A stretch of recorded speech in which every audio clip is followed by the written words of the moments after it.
이게 99% 대한민국 언더백 비즈니스 현실의 문제예요. 그래서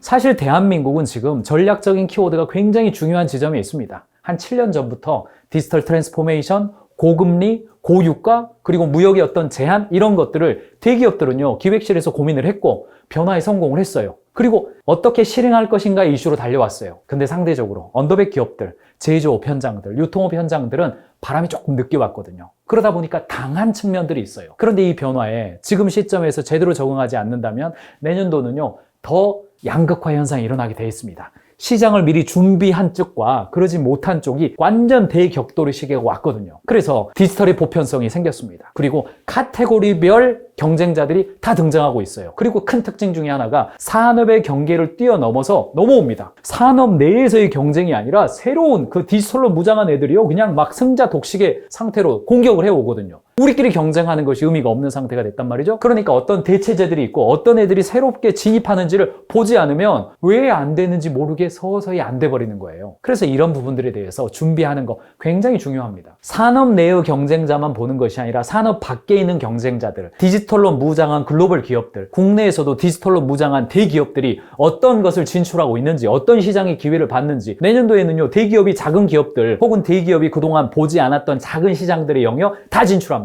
그거 우리 내부에서 준비돼야 되는데 안 하고 있다가 어떻게 되지? 그렇게 되지 않는 것이 굉장히 중요하다는 이야기죠.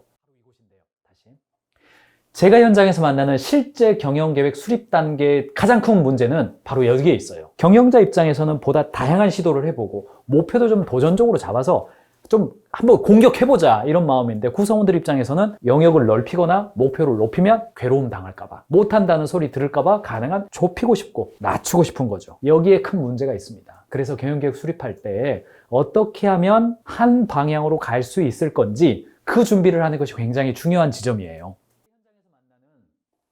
제가 현장에서 전략을 이야기하려고 그러면 전략이 뭔데요? 목표를 이야기하면 목표 세워본 적 없는데요? 이런 이야기가 현실적으로 많습니다. 이게 99% 대한민국 언더백 비즈니스의 현실의 문제예요. 그래서 경영 계획을 수립하고 전략을 수립할 때 복잡한 이론들 이야기하는 거 물론 중요합니다. 더 중요한 것은 어떻게 이것을 단순화시켜서 정말 써 먹을 수 있는 양식화 시켜주고 진짜 작성할 수 있게끔 만들어주느냐 그게 굉장히 중요하거든요. 그래서 제가 현장에서 딱 두 가지만 이야기를 할 겁니다. 첫 번째, 중기 전략 맵. 3년에서 6년 사이에 우리가 어떤 방향으로 갈 건지 마음껏 좀 이야기해보는 거 그거 굉장히 중요합니다. 그 도전이거든요. 일종의 비전이거든요. 그런데 1년 동안에는 뭐에 집중할지 그 선택을 이야기하는 거거든요. 그래서 중기 전략 맵 이어서 경영 계획 캔버스 이야기해 드릴 거예요. 그리고 이것을 좀 보드판으로 만들어 가지고요. 좀 이렇게 가져갈 수 있도록 실제로 하드보드로 하드카피로 출력을 해 드리려고 마음먹고 있습니다. 그래서 컨퍼런스에 오시면 직원들과 같이 작성해서 벽에다 붙여놓고 관리하셔라. 이 두 가지 알려드릴 겁니다.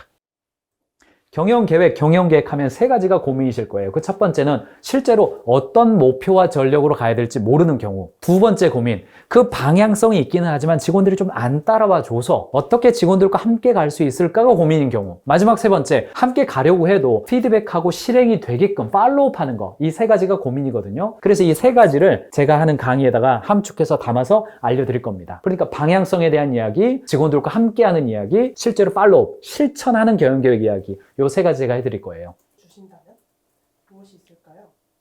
컨퍼런스를 참여한다 이런 개념보다는 경영계획을 수립한다 라고 할 때 가장 먼저 해야 될 게 있는데 첫 번째, 1년 동안 고객들 우리 회사한테 고맙다는 이야기 뭐 했는지. 이거는 좀 불만이다. 이걸 우리는 고객의 쌩소리라고 불러요. 고객들이 우리한테 해준 말이 뭐냐? 떠나간 고객은 뭐라고 했냐? 접촉은 했지만 거래는 안 한 고객은 뭐라고 했냐? 우리 상품 이용해주는 사람 뭐라고 했느냐? 고객의 쌩소리 취합해야 됩니다. 있는 그대로 다운표 쳤어요.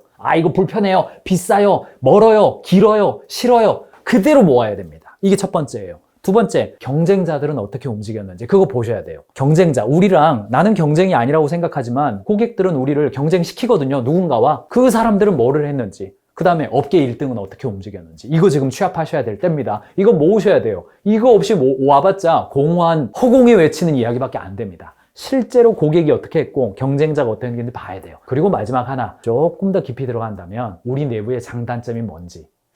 자꾸 시도하는데 안 된다면 그 약점인 거예요. 조금 해봤는데 잘 됐어요. 잘 되면 그거 강점인 거거든요. 그래서 1년 동안 우리의 의사결정이나 혹은 우리가 가졌던 어떤 의도, 예측 이거랑 실제로 결과 다른 게 뭔지 이거 보시는 거. 그러니까 고객의 이야기, 경쟁자 이야기, 그리고 우리 내부의 피드백. 요 세 가지 지금 해보셔야 컨퍼런스 왔을 때 이렇게 하라는 말이구나 좀 깨달음 얻으실 수 있을 거예요. 제가 늘상 말씀드립니다.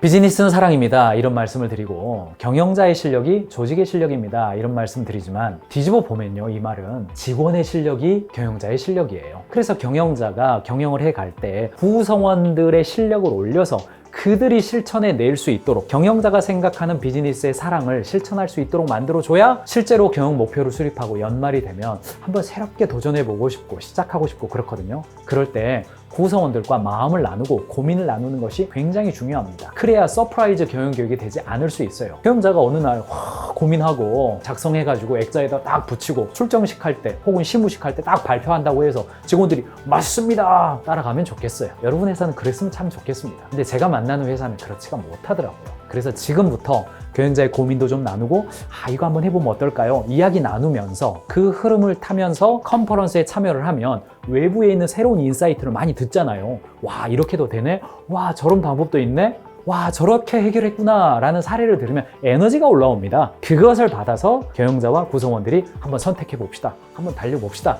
하는 것이 연말을 맞이하는 언더백 기업과 스타트업 경영자와 구성원들이 할 일이라고 저는 생각해요. 저희 회사도 이렇게 달려가고 있습니다. 여러분의 회사도 이렇게 달려서 컨퍼런스 때 만나시면 좋겠습니다.